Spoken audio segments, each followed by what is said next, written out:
The winter wind howled through the cracks of Harriet Lewis's humble cabin like a vengeful ghost, a cruel reminder that she had no money to fix the failing structure that had once been her home with Thomas.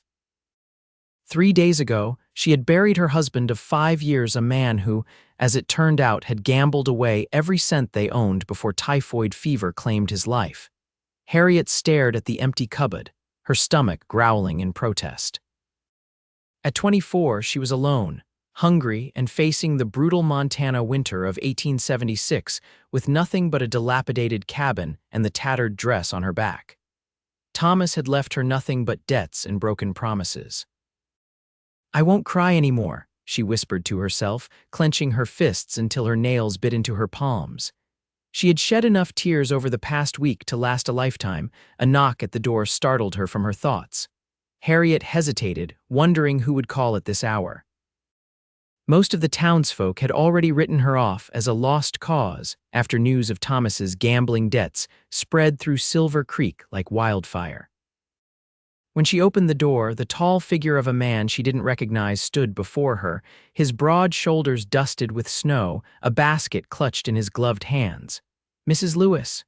His voice was deep with a slight drawl that marked him as not being from these parts. "Yes." Harriet replied cautiously, pulling her threadbare shawl tighter around her shoulders. "Name's Xavier Rivers. I heard about your husband's passing. Brought you some provisions." He held out the basket, and Harriet could see fresh bread, some dried meat, and a jar of preserves nestled inside. Harriet stared at the offering, her pride warring with desperate hunger. "I can't pay you back, Mr. Rivers. I haven't a penny to my name." A smile crinkled the corners of his eyes. He couldn't be more than 30, with sun-weathered skin and dark hair that fell across his forehead. "Not asking for payment, madam, just being neighborly." Harriet reluctantly accepted the basket, the warmth of the freshly baked bread seeping through to her cold fingers. "Thank you, but I don't recall seeing you in Silver Creek before. Just bought the old Wilson Ranch east of town." "Moved in last month." He shifted his weight, seeming almost uncomfortable with her scrutiny. "There's a storm coming. Got your firewood stacked?" Harriet glanced toward the nearly empty woodpile beside her cabin. I was just about to see to that." Xavier followed her gaze and frowned. Without another word, he strode over to the axe leaning against the cabin wall. "I'll take care of it. You get that food inside where it's warm." Before she could protest, he had shrugged off his heavy coat and begun splitting the few logs that remained. Harriet watched him for a moment, confusion and gratitude warring within her. Why would this stranger help her? Inside, she set the basket on her small table, running her fingers over the rough crust of the bread. The simple kindness nearly brought her to tears again, but she steeled herself. She would not be a charity case. Somehow, she would find a way to repay this man's kindness and stand on her own 2 feet again. Outside, the steady rhythm of the axe cutting through wood continued as the first heavy snowflakes of a Montana blizzard began to fall. For the next 3 days, the blizzard raged, trapping Harriet in her cabin. The wood Xavier Rivers had chopped and stacked kept her warm, and the provisions in the basket sustained her. On the morning of the 4th day, when the sun finally broke through the clouds and illuminated a world transformed into sparkling white, another knock came at her door. Xavier Rivers stood there, his breath forming clouds in the frigid air. "Came to check you weathered the storm all right, Mrs. Lewis." "I did, thanks to your kindness," Harriet replied, her voice stronger than it had been days before. Food and warmth had restored some of her spirit. "Please come in and warm yourself. I've just made coffee." Xavier stomped the snow from his boots before entering her small cabin. He removed his hat, revealing dark hair that curled slightly at the ends. "Mighty kind of you." As she poured him a cup of the precious coffee she'd been rationing, Harriet studied him more carefully than she had during their brief first encounter. He moved with the easy grace of a man accustomed to hard work, but there was something refined about him, too, the way he held the chipped mug with care, the polite way he waited for her to sit before taking a seat himself. "Mr. Rivers, while I appreciate your help, I must ask why you're being so kind to a stranger." Xavier took a sip of his coffee before answering. "I knew Thomas briefly." Something flickered across his face, an emotion Harriet couldn't quite place. "Met him in a card game in Billings about a month ago." Harriet's hand tightened around her mug. Did he owe you money as well? Xavier shook his head. No, madam, quite the opposite. I won a fair sum from some other fellows that night, and your husband, well, he'd lost everything. I gave him money for a stage ticket home. He looked down at his coffee. I heard he never made it back before the fever took him. The revelation struck Harriet like a physical blow, so Thomas had been given one last chance to return to her and make things right. Instead, he must have gambled away Xavier's charity as well. I see, she said softly. So this is, what, pity for the poor widow of a gambling man. Xavier's head snapped up, his eyes a startling shade of blue meeting hers directly. No, madam, this is one human being helping another who's fallen on hard times, no strings attached. Harriet wanted to believe him, but experience had taught her to be wary of kindness that seemed too good to be true. I appreciate the sentiment, Mr. Rivers, but I need to find a way to support myself. I can't accept charity indefinitely. A smile spread across his face. As it happens, I might have a proposition for you. I need someone to help keep house at my ranch. Cook meals, tend to the washing, that sort of thing. It's just me and two hands right now, and none of us has much skill in domestic matters. He named a monthly wage that made Harriet's eyes widen. That's very generous, she said cautiously. It's fair pay for hard work, Xavier countered. There's a small cabin on the property where you'd have your privacy, and if you're worried about your reputation, Mrs. Winters from town comes by twice a week to help with the mending. You'd not be alone with us men. Harriet considered his offer. She had few options. The cabin she sat in belonged to Thomas's creditors now. They'd made that clear at the funeral. She could try to find work in town, but Silver Creek was small and most folks were struggling through the harsh winter. I can cook, clean, and sew, she said finally. And I'd expect to earn my keep, not be treated as an object of pity. Xavier nodded, seemingly pleased by her determination. We'll consider it a business arrangement then. Can you be ready to leave tomorrow morning? I'll bring the wagon. After he left, Harriet looked around the cabin that had been her home for 5 years. Despite the hardships, there had been happy times too. Now she was stepping into an uncertain future, placing her trust in a man she barely knew. But Xavier Rivers had already shown her more kindness than most, and she had precious few alternatives. The next morning dawned clear and cold. Harriet packed her meager belongings, some clothing, a photograph of her parents, her mother's silver hairbrush, and a quilt she had made as a young girl. Everything fit into one small trunk. Xavier arrived promptly at 9, driving a sturdy wagon pulled by 2 dappled gray horses. He helped her load her trunk and offered her a heavy blanket for the journey. It's about an hour's ride to the ranch, he explained as they set off through the snow-covered landscape.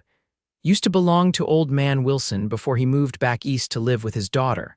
Good land, good water, needs some work, but it's got potential. As they traveled, Xavier pointed out landmarks and told her about his plans for the ranch. He wanted to raise horses, he explained, not just cattle like most ranchers in the area. I've always had a way with horses, he said, a passion lighting his eyes. My father raised them back in Texas. Taught me everything I know. Why Montana? Harriet asked, genuinely curious. It's a long way from Texas. A shadow passed over Xavier's face. Lost my parents to smallpox 3 years ago. After that, Texas didn't feel like home anymore. Decided to start fresh somewhere new. He glanced at her. I suppose we have that in common, making a new beginning. Harriet nodded, feeling a connection to this quiet, thoughtful man who had also known loss. Yes, I suppose we do. When they crested a small hill, Xavier pulled the wagon to a stop. There it is, Rivers Ranch. Below them stretched a valley, protected from the worst of the elements by surrounding hills. A main house, solidly built of logs and stone, stood in the center of the property. Several outbuildings, including a large barn, clustered nearby. A small cabin, presumably where she would live, stood a modest distance from the main house. It's beautiful, Harriet said truthfully. Even in winter, with snow blanketing everything, she could see the appeal of the place, the sheltered location, the clear stream running along one side, the stands of pine trees providing windbreaks. Xavier smiled, obviously pleased by her approval. Wait until spring. The whole valley turns green and wildflowers cover those hillsides. He clicked to the horses, and they continued down toward the ranch. As they approached, two men emerged from the barn.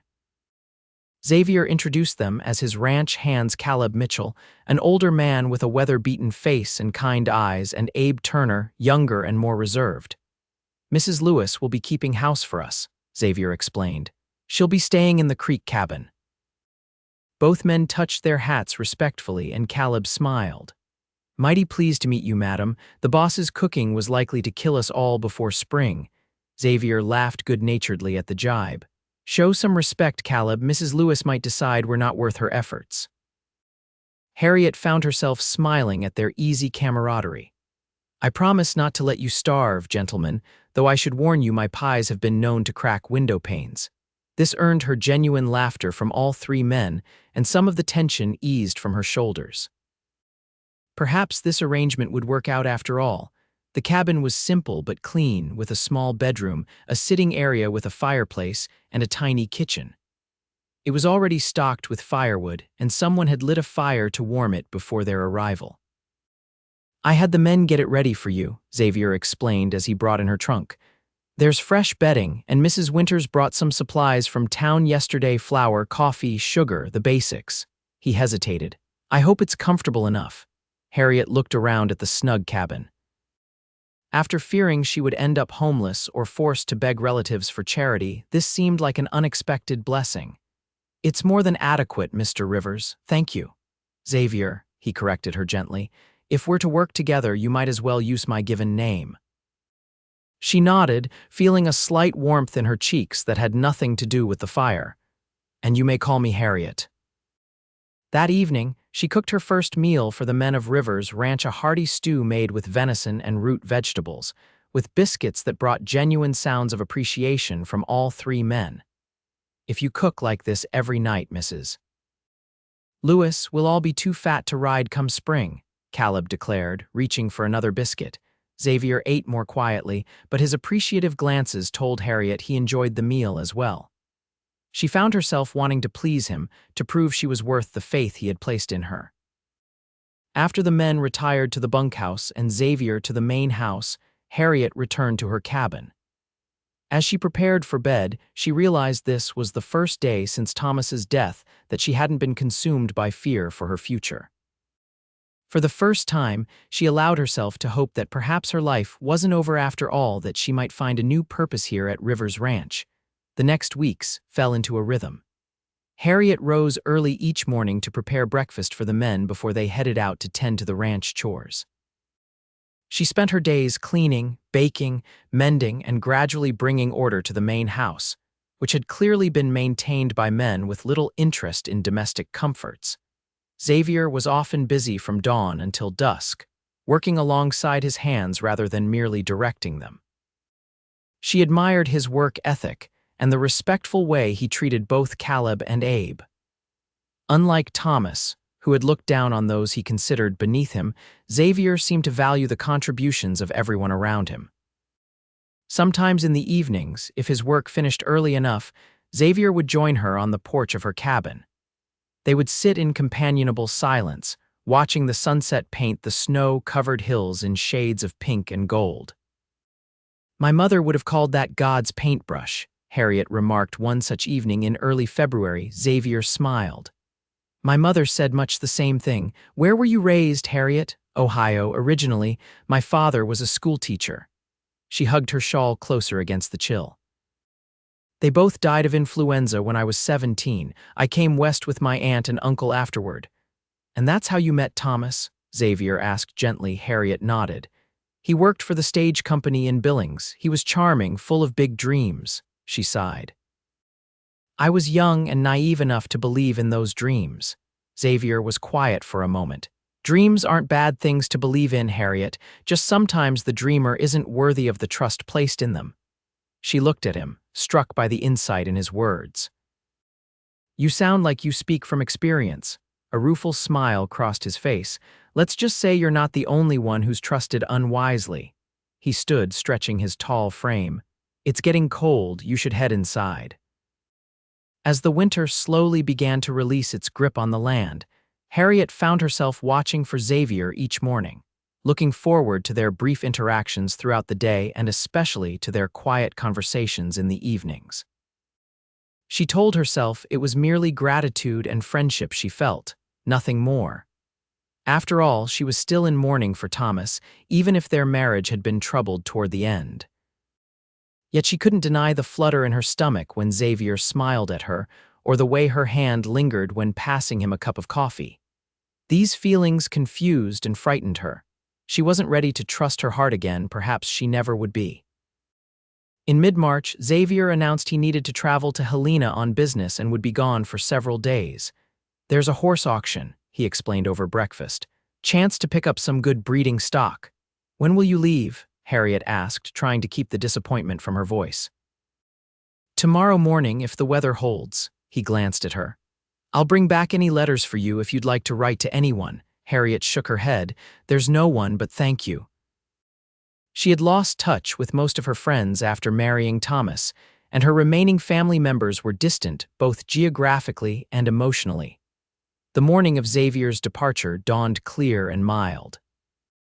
Harriet packed him food for the journey and stood in the yard as he mounted his best horse, a handsome black gelding named Midnight. "Take care of things while I'm gone," he said to Caleb and Abe, then turned to Harriet. "Thank you for the provisions, Mrs. Lewis." His formality in front of the other men was a reminder of her position as an employee, nothing more. "Safe travels, Mr. Rivers," she replied just as formally, though something in his eyes made her wonder if he felt the same reluctance at their parting. The days of Xavier's absence stretched longer than Harriet expected. She kept busy with her usual tasks, but the ranch seemed quieter without his presence. Even Caleb and Abe noticed the difference. "Place isn't the same without the boss around," Caleb commented as she served them dinner on the third evening. "He brings a certain energy, doesn't he, Mrs. Lewis?" Harriet merely nodded, unwilling to examine too closely why she missed Xavier Rivers so much after knowing him for such a short time. On the fifth day, as she was hanging laundry to dry in the unseasonably warm spring air, she heard hoofbeats approaching. Shading her eyes against the sun, she saw Xavier riding toward the ranch, leading several horses behind him. Without thinking, she dropped the wet sheet back into the basket and hurried toward the barn, where he would likely dismount. Her heart was racing, and she forced herself to slow down, to act with the decorum expected of a housekeeper greeting her employer. Xavier's face lit up when he saw her approaching. "Harriet," he called, dismounting with the easy grace she had come to associate with him. "Beautiful day, isn't it?" "Indeed," she replied, suddenly shy. "Your trip was successful, I see." She gestured to the horses' 3 mares and a magnificent stallion. Pride shone in Xavier's eyes as he looked at his purchases.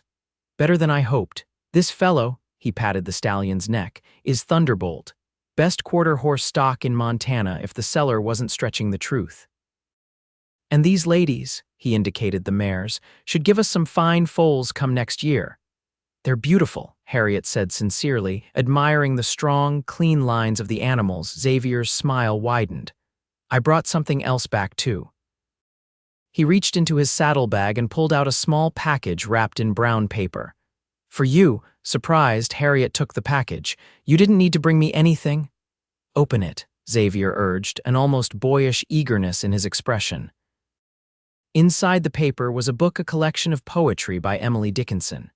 Harriet ran her fingers over the embossed leather cover, deeply touched by the thoughtful gift. "You mentioned once that you enjoyed poetry," Xavier explained. "I saw this in a bookshop in Helena and thought of you." "It's perfect," Harriet said softly. "Thank you." Their eyes met, and something passed between them, an understanding, a connection that went beyond employer and employee. The moment was broken when Caleb and Abe came hurrying over, eager to see the new horses. Xavier turned to greet them, and Harriet stepped back, clutching the book to her chest like a treasure. That night, after she had served dinner and returned to her cabin, there was a knock at her door. Xavier stood there, hat in hand. "I wondered if you might like to read some of that poetry," he said. "It's been a long journey, and some peaceful words might be just the thing before sleep." Harriet hesitated only briefly before inviting him in. They sat before the fire, and she read aloud from the book. her voice giving life to Dickinson's powerful words about nature, life, and love. When she finished a particularly moving poem, she looked up to find Xavier watching her intently, his eyes reflecting the dancing flames from the fireplace. "You read beautifully," he said quietly. "Your voice brings the words to life." Harriet felt herself blushing. "My father insisted on proper elocution. He said words deserve to be spoken with respect." He was right. Xavier leaned forward slightly. Harriet, a sudden commotion outside interrupted whatever he had been about to say. They both rushed to the door to see Caleb running toward them. "Boss, one of the new mares is colicking bad. Abe's with her, but she's in a bad way." Xavier's expression immediately shifted to concern. "I'll come right away." He turned to Harriet. "I'm sorry, go," she said, understanding the emergency. A colicking horse could die without prompt attention. For the rest of the night, Harriet boiled water and brought blankets as the men worked to save the distressed mare. It was nearly dawn when the animal finally showed signs of improvement, passing the blockage that had caused her such pain. Xavier, exhausted but relieved, walked Harriet back to her cabin as the first light of day broke over the eastern hills. "Thank you for your help," he said, his voice rough with fatigue. "I'm sorry about our evening being cut short." "The mare's health is more important," Harriet assured him. "She seems to be out of danger now," Xavier nodded, running a hand through his disheveled hair. "She is, thanks to all of us working together." He looked at her with new respect. "You kept your head in a crisis. Not everyone would have stayed up all night helping with a sick animal." "I'm tougher than I look," Harriet said with a small smile. "Yes," Xavier agreed, his gaze lingering on her face. "Yes, you are." He seemed about to say something more, then shook his head. "You should get some rest. We both should." As spring fully arrived, transforming the valley into the green paradise Xavier had promised, Harriet felt herself transforming as well. The fear and uncertainty that had plagued her after Thomas's death were giving way to a new confidence. She was earning her keep, saving the generous wages Xavier paid her, and slowly building a sense of security she had never known in her marriage. She was also falling in love with Xavier Rivers, a truth she finally admitted to herself one April morning as she watched him from the kitchen window, training one of the new horses with patient, gentle hands. The realization should have terrified her, but instead it filled her with a quiet joy. Even if Xavier never returned her feelings, the simple act of opening her heart again felt like triumph over the bitterness Thomas's betrayal had left behind. What Harriet didn't know was that Xavier had been fighting his own battle and increasing attraction to the resilient, graceful woman who had brought warmth back to his home and, unexpectedly, to his heart. He had hired her out of a complex mix of guilt and compassion, having recognized in Thomas Lewis a man on a self-destructive path, not unlike the one Xavier's own brother had followed years before. But what had started as an act of kindness had become something far more meaningful. Xavier had vowed not to act on his feelings, believing Harriet needed time to heal from her husband's death and betrayal. But as spring turned to early summer, the connection between them grew stronger, expressed in small gestures and shared moments, Harriet mending his favorite shirt with special care, Xavier bringing her wildflowers he found while riding the range, their conversations by firelight that stretched later into the evening with each passing week. In early June, a letter arrived that shattered the peaceful routine they had established. Harriet was preparing lunch when Xavier came in from collecting the mail in town, his expression grave. "What is it?" she asked, immediately concerned. Xavier handed her an official-looking envelope. "It's addressed to you from a law office in Billings." With trembling fingers, Harriet opened the letter. As she read, the blood drained from her face. "It's about Thomas's debts," she said, her voice barely audible. "A gambling debt I knew nothing about, to a man named Harlan Blackwell. He's demanding payment of $500 or he'll press charges for fraud." "Fraud?" Xavier's brow furrowed. "On what grounds?" "The letter claims Thomas used our cabin as collateral for a loan, but he didn't own it outright." Harriet sank into a chair, the letter clutched in her hand. "Which is true, we were still making payments to the bank, but I never knew about this loan." She looked up at Xavier, her eyes filled with renewed fear. I don't have $500, even with what I've saved working here. Xavier took the letter, reading it carefully. This Blackwell. I've heard of him, has a reputation as a loan shark and worse. His jaw tightened. The letter says you have 2 weeks to pay or he'll come collect personally. What am I going to do? Harriet whispered. Just when she thought she had escaped Thomas's legacy of debt and deception, it had found her again. Xavier knelt beside her chair, taking her hands in his.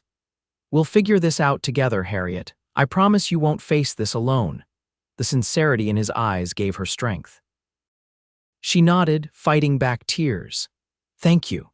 That evening, after Harriet had retired to her cabin, Xavier sat at his desk, writing a letter of his own. He had $500 more, in fact, but something about Blackwell's demand felt wrong. He had known men like Blackwell before, men who preyed on the vulnerable. Paying him off might not end the matter, it might simply encourage more demands. Instead, Xavier wrote to a friend who had become a lawyer in Helena, asking for advice about the legal validity of Blackwell's claim against a widow who had no knowledge of her husband's transaction. He also wrote to the sheriff in Billings, inquiring about Blackwell's reputation and any outstanding complaints against him. 3 days later, a reply came from his lawyer friend. As Xavier suspected, Harriet could not legally be held responsible for a fraudulent transaction her husband had made without her knowledge or consent. The letter advised notifying Blackwell that any further harassment would result in legal action against him. But Xavier never had the chance to relay this information to Blackwell. A week after the threatening letter arrived, as Harriet was picking vegetables from the kitchen garden she had planted, the sound of approaching riders drew her attention. 3 men on horseback were coming up the road to Rivers Ranch. The one in the lead was heavyset, with a florid face partially hidden beneath a bushy beard. The 2 who flanked him were younger, hard-faced men with the look of hired guns. Harriet dropped her basket and ran toward the main house, where she knew Xavier was going over accounts. Xavier, riders coming, 3 men I don't recognize. Xavier was immediately alert. He moved to the window, peering out at the approaching men, his expression darkened. Stay inside, Harriet. He took his gun belt from a peg by the door and buckled it on, checking that his revolver was loaded.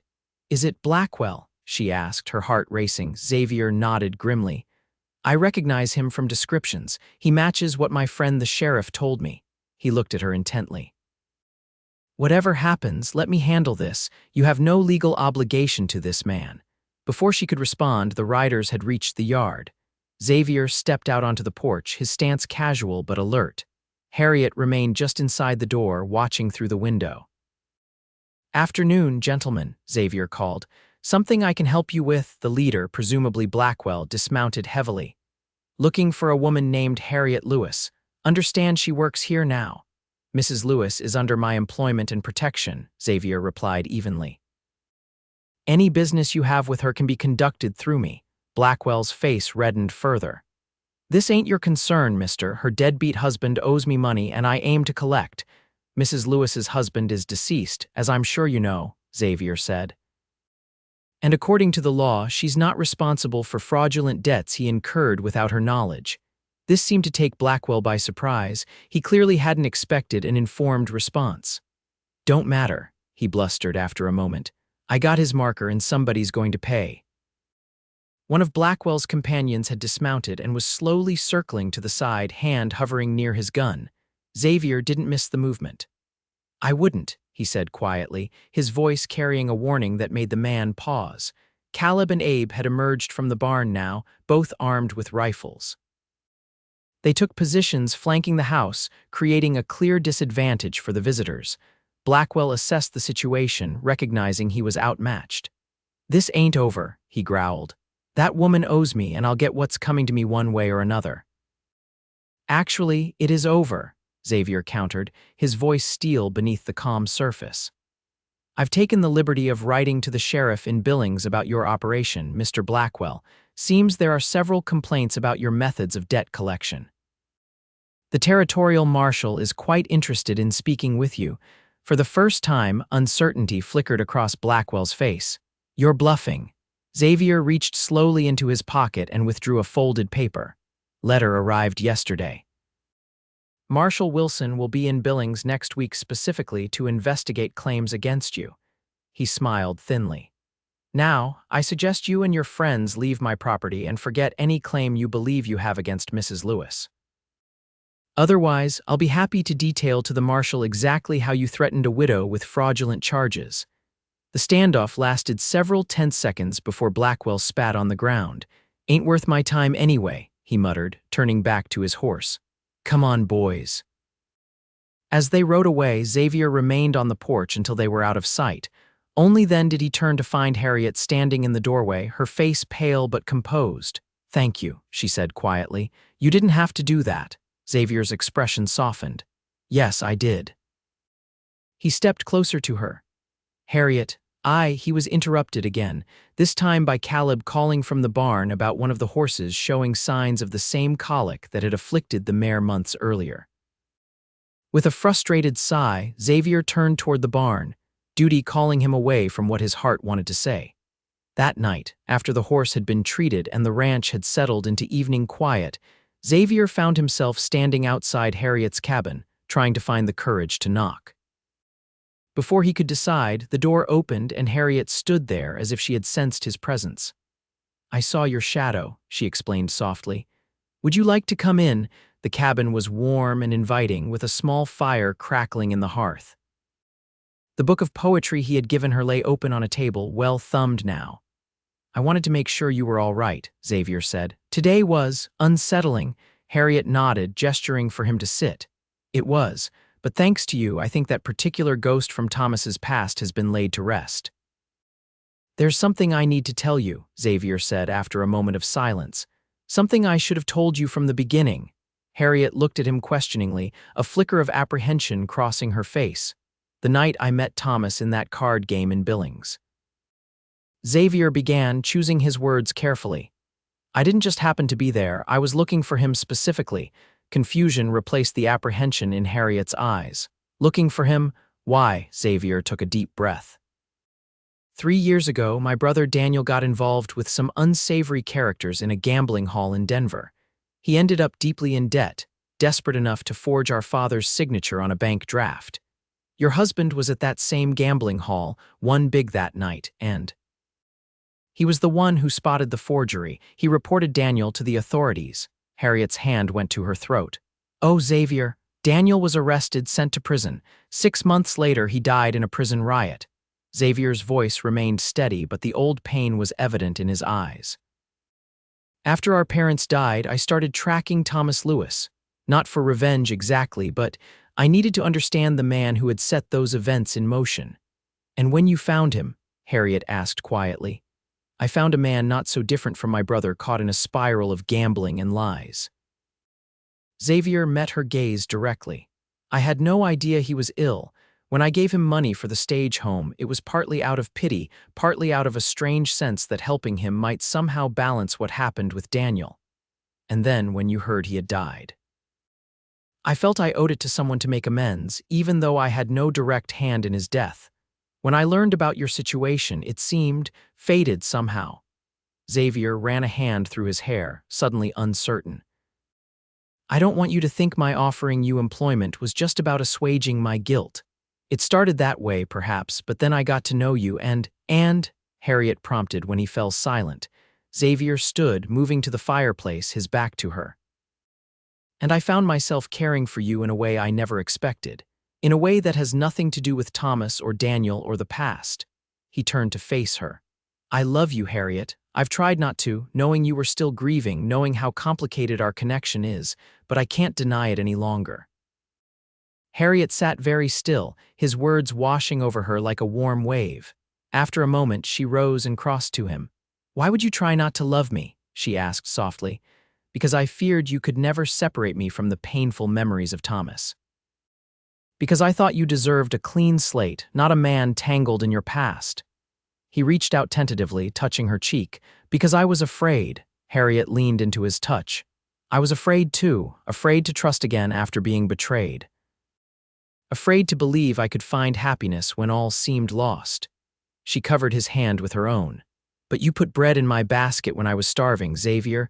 You gave me purpose and safety when I had none, and somewhere along the way you put hope back in my heart. Xavier's eyes searched hers, looking for any sign of hesitation. Finding none, he lowered his head and kissed her gently, a question in the tender gesture. Harriet answered by rising on her tiptoes, deepening the kiss, her arms encircling his neck. When they finally parted, both breathless, Xavier rested his forehead against hers. "I don't want you as my housekeeper anymore, Harriet Lewis," he whispered. A flicker of alarm crossed her face. "No," his smile was radiant. "No, I want you as my wife if you'll have me." Joy spread through Harriet like sunshine. "Yes," she said simply. "Yes, I'll have you, Xavier Rivers." He gathered her in his arms, lifting her off her feet in his exuberance. As he set her down, his expression became serious again. "Are you certain, given how we came to meet, given everything?" Harriet placed her fingers against his lips. "The past brought us together, but it's the future I'm saying yes to, our future."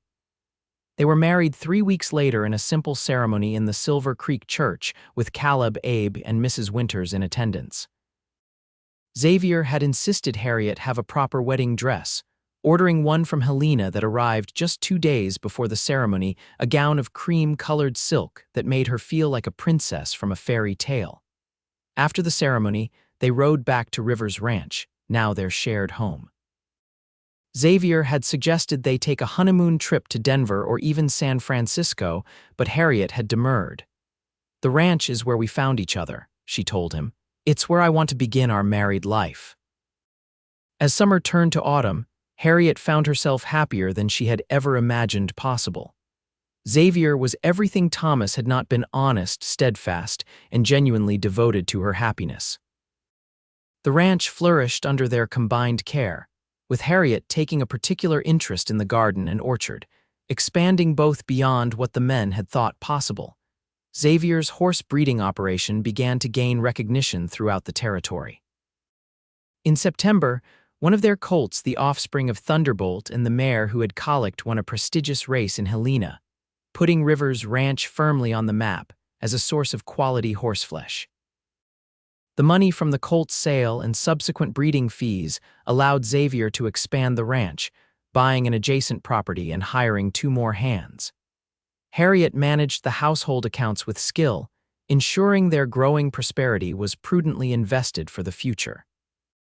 "I have something to tell you," Harriet said one crisp October evening as they sat before the fire in what was now their shared home, the main house, expanded and refurbished under Harriet's careful direction. Xavier looked up from the breeding records he was reviewing. "What is it, my love?" Harriet's hand drifted to her stomach, a secret smile playing on her lips. "Come spring, Rivers Ranch will have a new resident." It took a moment for her meaning to register, and then Xavier was on his feet, records forgotten as he swept her into his arms. "A baby, we're having a baby." Her laughter was like music. "Yes, Dr. Morton confirmed it yesterday when I was in town." Xavier kissed her with all the love in his heart. "I never thought I could be this happy," he confessed. "When I lost my family, I thought that part of my life was over forever."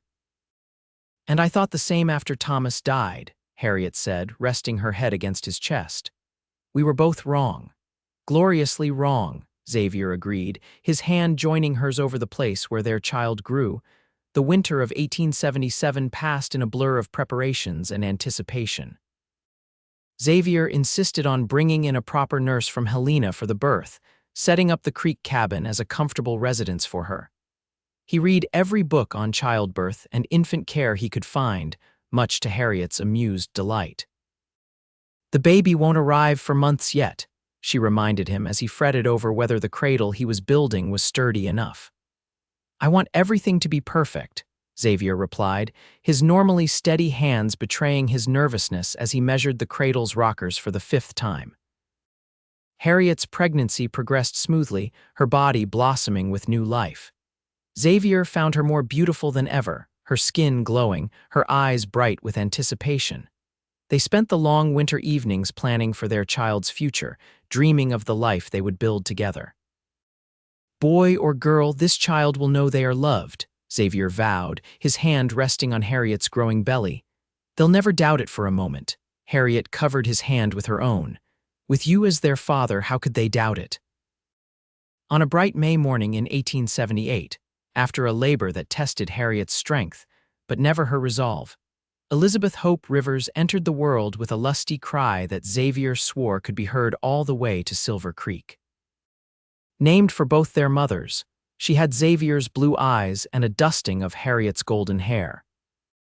As Xavier held his daughter for the first time, tears streaming unashamedly down his face, he marveled at the journey that had brought them to this moment, a journey that began with loss and hardship, but had culminated in this miracle of new life and love. "She's perfect," he whispered, placing the swaddled infant back in Harriet's arms. "She is," Harriet agreed, her exhausted face radiant with joy. "Our little miracle." As word spread of the new arrival at Rivers Ranch, visitors came bearing gifts and congratulations, even Mrs. Winters, not normally given to emotional displays, wiped tears from her eyes as she held the baby. "You've built something special here," she told Xavier and Harriet. "Not just a fine ranch, but a true home." In the years that followed, that home grew and thrived. Elizabeth was joined by a brother, Daniel Thomas, 2 years later, and then by twin girls, Sarah and Jane, in 1882. Rivers Ranch became known throughout Montana not only for its exceptional horses, but also for the warm hospitality of its mistress and the fair dealing of its master. Xavier and Harriet faced challenges, of course harsh winters that threatened their livestock, economic downturns that strained their finances, illnesses that struck their children and tested their faith. But they faced each trial together, their bond only strengthening through adversity. On their 10th wedding anniversary, Xavier presented Harriet with a journal bound in soft leather. Inside, he had written an account of their first meeting, how he had come to her door with bread in a basket and hope in his heart. "You saved me that day," Harriet told him as they sat on the porch of their home, watching their children play in the yard. Not just from hunger or homelessness, but from despair. Xavier took her hand, the same strong, gentle hand that had offered her sustenance when she needed it most. "And you saved me from a life half lived," he replied, "from going through the motions without truly feeling." He kissed her palm. "You put the heart back in me, Harriet Rivers." As the sun set over their valley, painting the sky in the colors Harriet's mother had called God's paintbrush, they held each other close, grateful for the twist of fate that had brought them together and the love that had transformed both their lives. From the ashes of loss and betrayal, they had built something beautiful and enduring, a legacy of love that would sustain them through all the seasons of their lives together.